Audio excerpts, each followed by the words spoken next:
10 जूते मारने की अजीब शर्त, हंसी से लोट-पोट कर देने वाली कहानी। ये कहानी है एक छोटे से गांव की, जहां एक आदमी ने सिर्फ 500 रुपये कमाने के चक्कर में ऐसी अजीब शर्त मान ली कि पूरे गांव की हंसी छूट गई। शर्त क्या थी? बस 10 जूते खाने थे। लेकिन बात इतनी सीधी नहीं थी। चलिए जानते हैं इस मज़ेदार कहानी को पूरे विस्तार से। गांव का एक आदमी था, भोला, नाम से भोला पर कामों में बड़ा चालाक। वो ज़्यादातर वक्त चाय की दुकान पर बैठा रहता और दूसरों की बातों में टांग अड़ाता। कोई भी काम करने की उसमें आदत नहीं थी। लेकिन एक दिन अचानक उसकी किस्मत पलट गई, या यूँ कहिए उसने किस्मत पलटने की चालाक कोशिश की। चाय की दुकान पर बैठे बैठे एक दिन वो कह उठा, अगर कोई मुझे 500 रुपये देगा तो मैं 10 जूते खा लूँगा, क्या फ़र्क पड़ता है।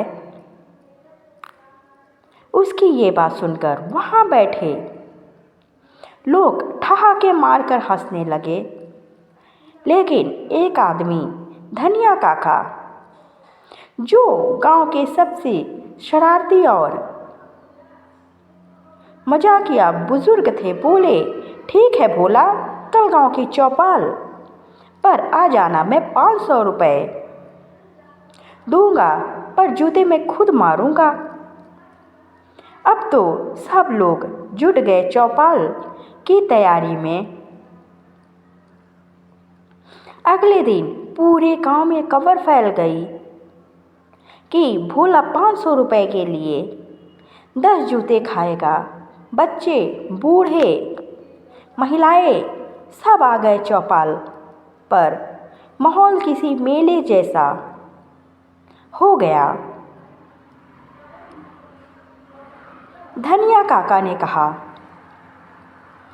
शर्त साफ है, 10 जूते एक के बाद एक, और वो भी खड़ाऊ वाले। भोला थोड़ा डर गया, बोला, खड़ाऊ क्यों? चप्पल से मान लो। काका बोले, अरे भाई, पैसे पूरे हैं तो जूते भी पूरे होने चाहिए। अब भोला भी अपनी बात से पीछे नहीं हटना चाहता था, क्योंकि उसे लग रहा था 500 रुपये बड़ी बात है। उसने हाँ कर दी। धनिया काका ने खड़ाऊ निकाली, बिल्कुल लकड़ी की मोटी सी, और जैसे ही पहला जूता भोला के पीठ पर पड़ा, ठप, भोला की आंखों से पानी आ गया। दूसरा ठप, तीसरा ठप।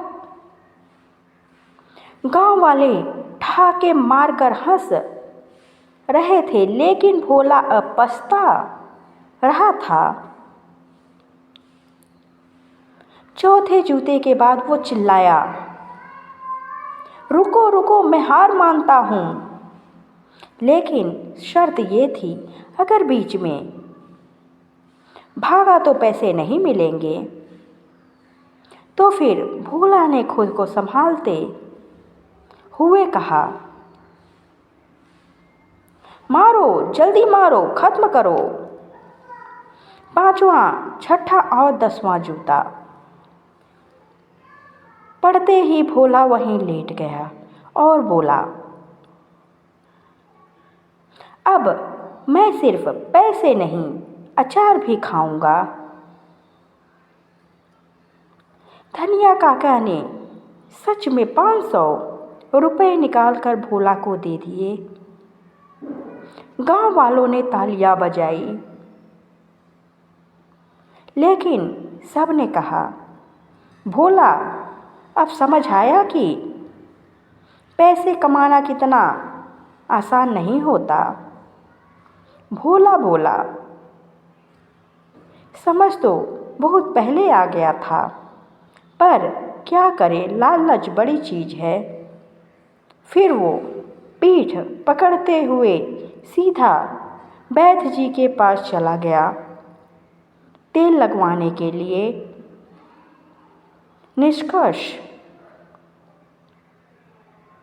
हाँ, इस कहानी से हमें यही सीखने को मिलता है कि किसी भी काम को करने से पहले उसके परिणामों के बारे में ज़रूर सोचना चाहिए।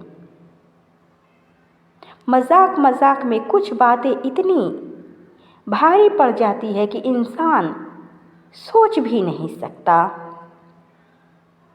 और हाँ, लालच करोगे तो खाओगे जूते, होश में आओ मेरे भैया भूते। अगर आपको ये कहानी अच्छी लगी हो तो सब्सक्राइब करना नहीं भूलिए। जय श्री राधे कृष्ण।